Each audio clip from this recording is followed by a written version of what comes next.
Soldier Sean. I made a chronal accelerator. I'm sure I can do this. To the former agents of Overwatch. Are you with me?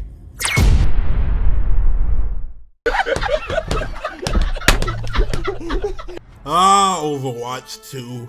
The black sheep of the FPS genre. A fanbase that will defend it to no end. But I mean, I get it. If I've watched Mercy do the unspeakable things I've seen her do on the hub, and I had the imagination to think she would do that shit to me, I would be irrationally defending this game too. Anyways, the purpose of this video is to answer a simple question. Is Overwatch 2 a good game? The simple answer, if you want to know right away, is yes, but it's definitely not for the reasons you would think. Let's go over why Overwatch 2 is a good game, but a terrible sequel. I'm only covering the content at the end of Overwatch 1. There are plenty of videos deep diving into the history, but that's irrelevant for this one. Overwatch 1 was a 6v6 hero shooter with teams of 2 tanks, DPS, and supports, or healers. I could care less what you call them. If you want to argue it, my point is the one character that was a support that couldn't heal got removed from the role, but that's all I'm going to say on that. Overwatch 1 did have 4 main modes. Escort, which is where one team pushes a payload through the map and the enemies needed to stop it. An example of Escort is Junkertown.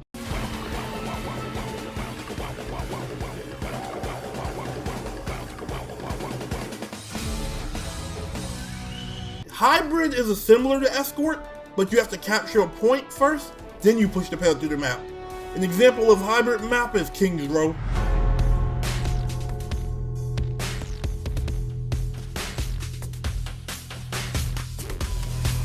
Control is basically King of the Hill. 2 teams fight over a point and hold it for the best of 3 rounds. An example of Control is Ilios. And the greatest mode in Overwatch history, Assault. Something Blizzard knows a lot about apparently. Most of you probably know it as 2 capture point though. The goal is simply to capture 2 points.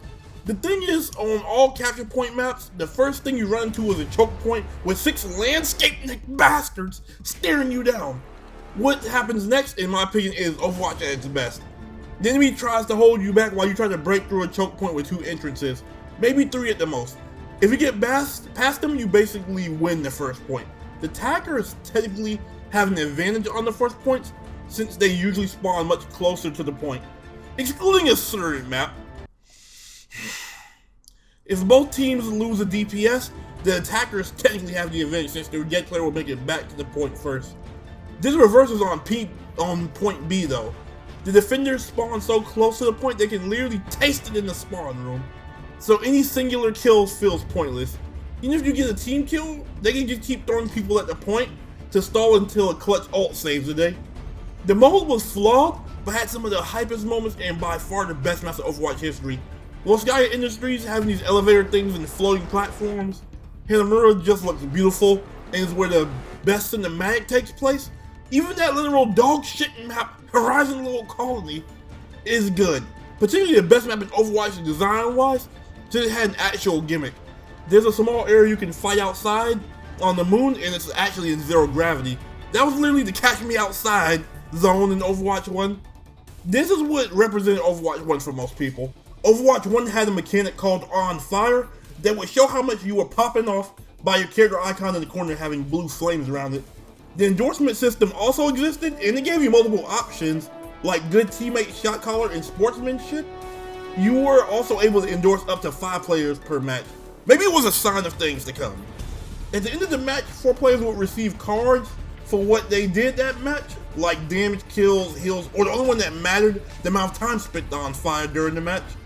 These cards after the match were great because it gave you more time for toxic shit talk, and you know how much I love toxicity. Nah, bro, I'm not bad. You're fucking garbage ass Baptiste. Nah, shut the fuck up. You fucking suck. You kill yourself. No, you fucking suck. Kill yourself. No way, bro. No, you fucking suck. Look at you. Look at you. Paper towels. Paper towels. You need a fucking paper towel. You suck. Everyone here, bro. Everyone collectively thinks you. Oh my god. You got. Oh my god. Oh, wow. you're fucking garbage. If you would just shove your ass when everyone on the team thinks you're bad, you're horrible. You are the worst Lara player. You have 1,000 levels in this game. You are level 1,000. Why do you only play Lara? Kill yourself. Oh my god. Nobody likes you. Nobody likes you. Oh, you're alone. Overwatch 1 also had loot boxes. I'll be honest, I never had an issue with cosmetic loot boxes in any game. You could get 4 random items per box and you could buy them or earn them via leveling up. You can even earn event items as the level up boxes turn into event ones during the event period. Speaking of leveling up, you just had an account level in the game, no other form of progression besides rank. As you leveled up, your border would change every level. Overwatch 1 launched with 21 characters and it ended with 32.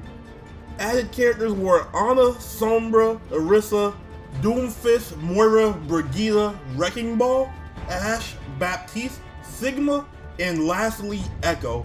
The Chinese New Year's events were nothing special besides the face changer Sombra skin being the best skin in Overwatch history. The summer event was Lucio Ball. As someone that isn't a fan of soccer, Lucio Ball is trash to me, but I see the appeal of it.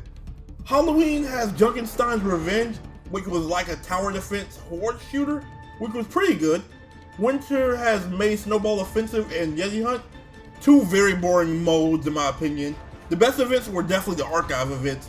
You would get lore, introduced to new characters, nice cutscenes, and it usually changed every year unlike the others. This was the basic gist of Overwatch 1, a game that you spent money on and got all the content.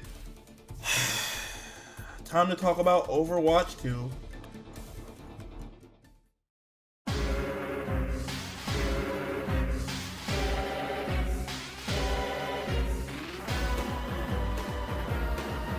Overwatch 2 is a 5v5 hero shooter with teams of 1 tank, 2 DPS, and 2 supports.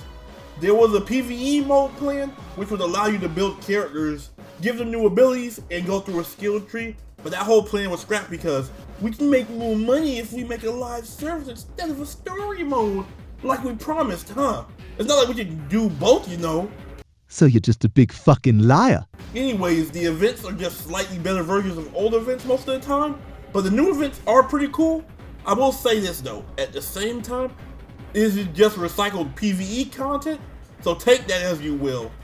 Overwatch Classic lets us see that Overwatch was a lot more fun at some point. The removal of a tank changed more than Blizzard intended. Kickers like Wrecking Ball and Reinhardt will hit the hardest as they do the best with a second tank, and that leaves Widowmaker free to rip your team's head off. 1 tank means you have to give them better stats, aka damage and HP, to have them help replace the second tank, and that means support has to get more heals to try to balance out all the focus fire on 1 tank, which means DPS feels like they can't get kills unless they burst you down, which comes back to Widow being great now. Blizzard has always been bad at balance. If a meta gets out of hand, they go nuclear. Can't nerf Goat's comp without killing the characters? Roll Q. Can't stop double shield? 5v5. A small change has such big consequences. Not all the pressure is on one person, and the team has 1 stop point of failure. If the tank dies, the battle is lost, which means tanks get double the blame too. As someone that main tanked for a season, how upsetting it is to pop off hard as fuck, lose, and have the team blame you made me drop the role personally. Wanting to learn Ball was a waste since he doesn't have a place anymore. On an anti-nade became broken since 1 tank can be hit by anti-nade then die, since they can't heal and the second tank can't peel for them. The point here is that 5v5 changed a lot of things for the worse. Now Kiriko is busted with an overloaded kit and can cleanse any status effect while making people invincible. Lifeweaver can make you invincible and get you out of a bad situation. Doomfist, a guy that's canonically able to destroy a skyscraper with a single punch, lost his 1 shot so you make him a generic dive tank. DPS Doomfist in Overwatch 1 had combos like slam, shoot, uppercut, shoot, Rocket Punch. It was a CC tool and a one-shot squishies. If they hit a wall, and it was fully charged. Widow could keep her one shot, but Doomfist as a 250 HP hero had to dive in to one shot. Balanced, I know. Now Doomfist feels like a generic dive tank. His ult is still terrible too. All I'm saying so far is bad things. So why would I say Overwatch 2 was a good game? Well, that's because at its core, it's still a fun game. I came back during Venture season and she's a fun character. I like Alari a lot. Ramatra and Jungle Queen are nice brawl tanks that get down and dirty in the fight. The new characters for the most part are very fun. This is a fun game, but objectively worse in every way besides the new characters being added. I don't think I like a single new map. The new mode Flashpoint and Push are boring. The best mode 2 Capture Point was removed and replaced with Clash, and the maps were used for it but redesigned to be lamer. The thing is, this is a live service. This is a live service game now, and there's more to do than ever, but Overwatch 2 ruined everything that made Overwatch 1 great besides the gameplay core. Balance still sucks, new modes suck, events and recycled from a mode where we were promised but we never got, no loot boxes, but no good progression without a battle pass. Characters were even locked in the battle pass, but this was changed.